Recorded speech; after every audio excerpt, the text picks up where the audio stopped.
জামাত ইসলামের নমিনি আমি মহাতারামকে পর্যায়ে বক্তব্য উপস্থাপনের জন্য অনুরোধ করি।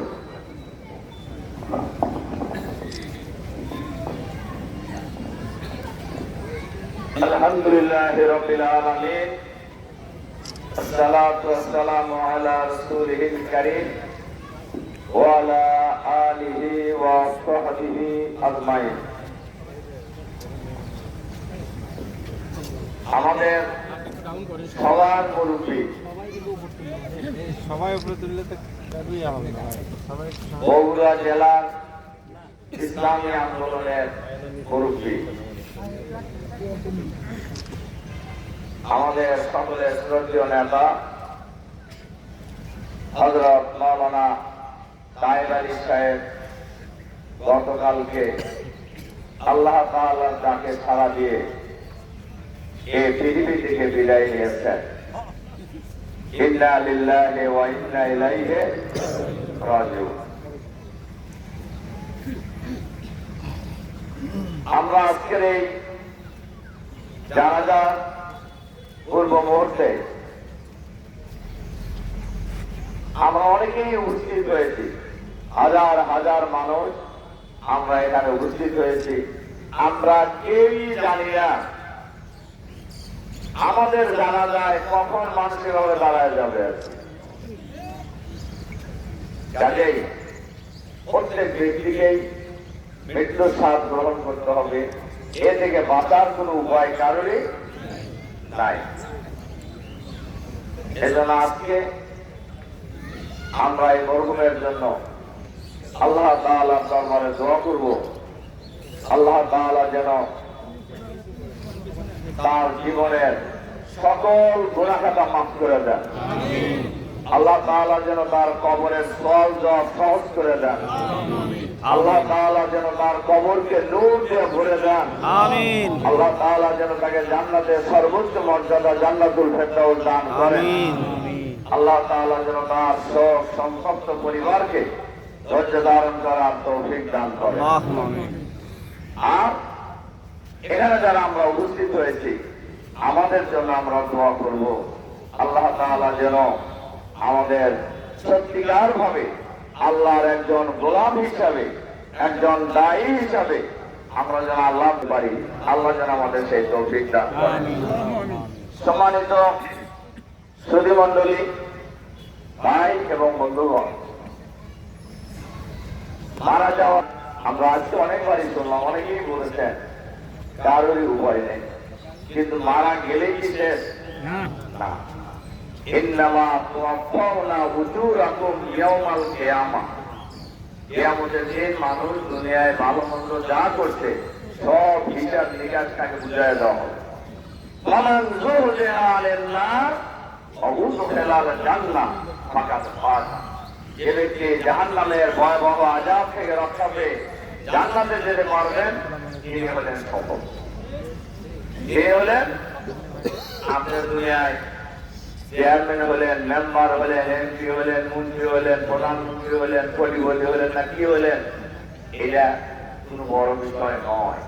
বড় বিষয় হলো আমরা জাহান্নাম থেকে রক্ষা পেয়ে জান্নাতে যেতে পারলাম কিনা। এটা হলো একজন মানুষের জন্য সফলতার মাপকাঠি। এটা হলো একজন ইমানদারের জন্য কি সফলতার মাপকাঠি। সম্মানিত সুধী মণ্ডলী, আমাদের মাওলানা তায়েব আলী সাহেব, আমাদের শাহাবুদ্দিন ভাই একটু বুঝতে, অনেকে একটু বুঝছেন, আমি দেখেছি এই বগুড়া জেলায় এই ফেস্টিভ্যালের আমলে কোন জায়গায় আমরা মিটিং করতে পারতাম না। ওনার বাসা ছিল আমাদের মিটিং এর জায়গা। আলহামদুলিল্লাহ, আলহামদুলিল্লাহ, আল্লাহ তাআলা এই বাড়িটাকেও আল্লাহ তাআলা তার দিনের জন্য কবুল করেন। আমিন। সম্মানিত সুধী মণ্ডলী, বড় তায়েব আলী সাহেব খুবই জনপ্রিয় লোক ছিলেন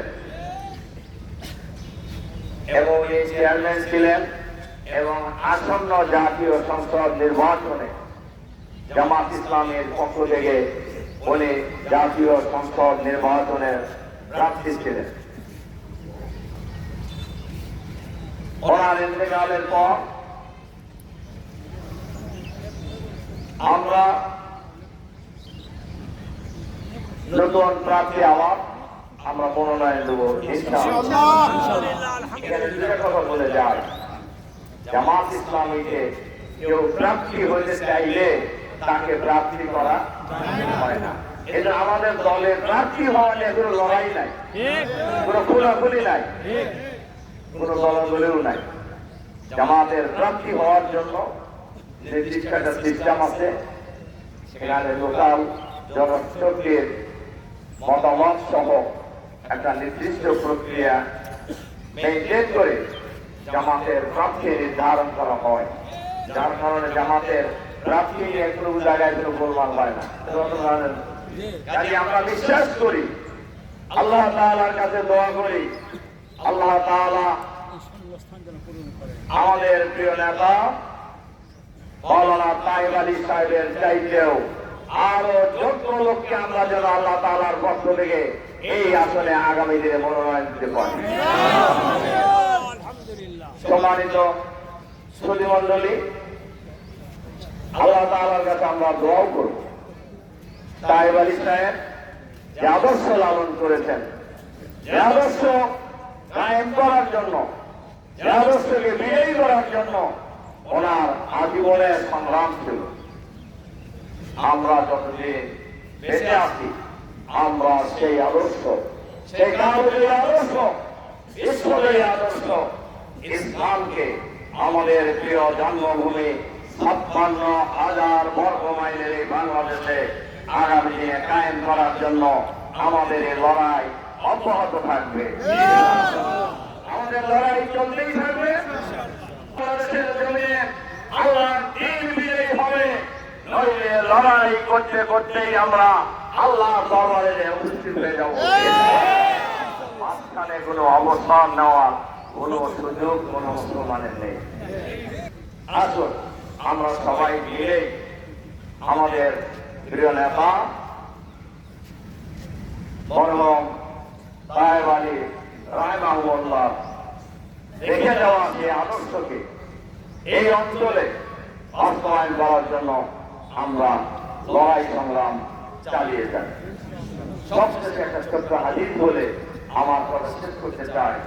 রাসূল সাল্লাল্লাহু আলাইহি ওয়াসাল্লাম বলছেন, আল কাইয়িসু মান দানা নাফসাহু ওয়া আমিলা লিমা বাদাল মাউত ওয়াল আজিজু মান ইত্তাবা হাওয়াহা ওয়া তামান্না আলা আল্লাহ। ওই ব্যক্তি হলো নিজের মন যা বলে, নাফস যা বলে, এইটা করে না, আল্লাহ এবং রাসূলের বিধান অনুযায়ী জীবন যাপন করে মৃত্যুর পরবর্তী জীবনের জন্য প্রস্তুতি গ্রহণ করে। এই ব্যক্তি হলেন বোকা, মন যা চায় তাই করে, আবার মনে মনে জান্নাতে যাওয়ার আশা পোষণ করে। আমরা বোকার দলের লোক হবো না বুদ্ধিমানের দলের লোক হবো? বোকার দলের লোকের বুদ্ধি ভালো মানুষ হতে চায়। আমরা সবাই বুদ্ধিমানের দলের অন্তর্ভুক্ত হব। আমাদের জীবন থাকতে আল্লাহ এবং রাসূলের বিধান আমরা ত্যাগ করব না ইনশাআল্লাহ। আবারও আমি আমাদের নেতা মরহুম তায়েব আলী রাহিমাহুল্লাহর জন্য আল্লাহর দরবারে দোয়া করছি, আল্লাহ তাআলা যেন তাকে জান্নাতের সর্বোচ্চ মর্যাদা দান করেন। আমিন। পরিবার পরিজনকে আল্লাহ তাআলা যেন ধৈর্য ধারণ করার তৌফিক দান করেন। আমরা যারা তার সঙ্গে সাথে আছি আমাদেরকে যেন জীবনের শেষ মুহূর্ত পর্যন্ত একামতে দিনের এই আন্দোলনে আল্লাহ তাআলা যেন আমাদেরকে ইস্তেকামাত রাখেন, দৃঢ় রাখেন, সামনে এগিয়ে যাওয়ার তৌফিক দান করেন।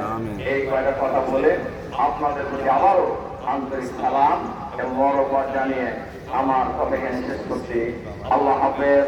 আসসালামু আলাইকুম ওয়া রাহমাতুল্লাহি ওয়া বারাকাতুহু।